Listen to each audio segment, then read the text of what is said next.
शेतकरी कर्जमाफीच्या श्रेयावरून कलगीतुरा रंगलाय। राम शिंदे आणि रोहित पवारांमध्ये नवा राजकीय वाद आता निर्माण झालाय। शेतकरी कर्जमाफीच्या श्रेयावरून विधान परिषदेचे सभापती राम शिंदे आणि आमदार रोहित पवार यांच्यामध्ये राजकीय वाद रंगलाय। कर्जमाफीचे सर्व श्रेय हे महायुती सरकारचं असून मुख्यमंत्री देवेंद्र फडणवीस आणि दोन्ही उपमुख्यमंत्र्यांचा सत्कार झाला पाहिजे असं राम शिंदेंनी म्हटलं।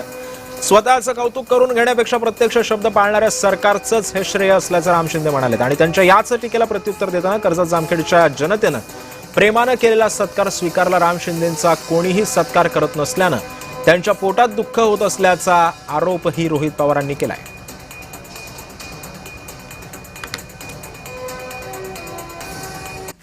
जर कोणाला मी कर्जमाफी केली असं जर वाटत असेल आणि सत्कार करावा असं वाटत असेल तर मला वाटतं असा जर सत्कार शिवाजी पार्कवर जर झाला असता महाराष्ट्र राज्याच्या वतीनं तर मग ते श्रेय त्यांचं होतं असं म्हणायला हरकत नाही। परंतु कर्जमाफीचं श्रेय पूर्ण हे महायुती सरकारचं आहे। सरकारने दिलेला शब्द पाळलेला आहे।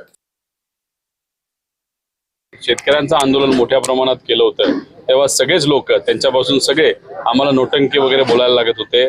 मुख्यमंत्री म्हणाले होते की जे काही आंदोलन चालू आहे त्याला कुठेच काय फायदा होणार नाही, कारण 55 लाख शेतकऱ्यांचा कर्जमाफी आम्ही तिथे केलेली आहे। पण नंतर त्यांना सुद्धा मान्य करावे लागले की 65 शेतकऱ्यांवर अन्याय त्या ठिकाणी होणार होता आणि मग आपण सगळ्यांनी मिळून शेतकऱ्यांनी जे आंदोलन केलं, आवाज उठवला, त्याला यश आलं आणि मग या सरकारला या शेतकऱ्याच्या रोषासमोर आणि आंदोलनासमोर झुकावं लागलं। हे कुठेतरी त्या ठिकाणी आपण सगळ्यांनी बघितलेलं आहे। दरम्यान रोहित पवारांच्या आंदोलनामुळे संपूर्ण राज्यातील शेतकऱ्यांना कर्जमाफीचा फायदा झाल्याची भावना स्थानिक शेतकऱ्यांनी व्यक्त केली आहे। पाहूया। कर्जमाफी आहे तो मुद्दा पंढरपूरला जो आंदोलन केलं, उपोषण केलं, त्या माध्यमातून संपूर्ण महाराष्ट्राला दाखवून दिलं की ही कर्जमाफी कशी फसवी आहे। त्या अनुषंगाने त्याचा एक असा प्रकारे उपयोग सर्व शेतकऱ्यांना झाला, आमच्या कर्जत तालुक्यातल्या जनतेला झाला, जामखेडच्या जनतेला झाला किंवा महाराष्ट्रातल्या संपूर्ण महाराष्ट्रातल्या शेतकऱ्यांना जो उपयोग झाला, त्यासाठी आज जो आम्ही कार्यक्रम घेतला होता त्याचं एक कुठतरी दादांचं ऋण व्यक्त करावं या हेतून आम्ही आज कर्जत जामखेड मतदारसंघात दादांचा एक मोठा असा सत्कार घेतला।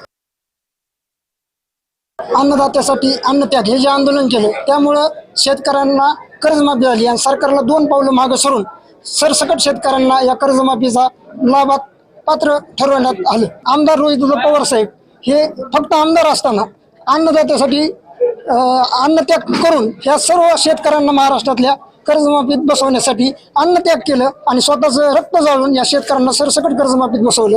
ह्या 2 आमदारांमधला फरक आहे। त्यामुळे रोहित दादा पवार साहेब हे शेतकऱ्यांसाठी, युवांसाठी पूर्ण ताकदीने लढतायत आणि या सरकारला नमवतायत।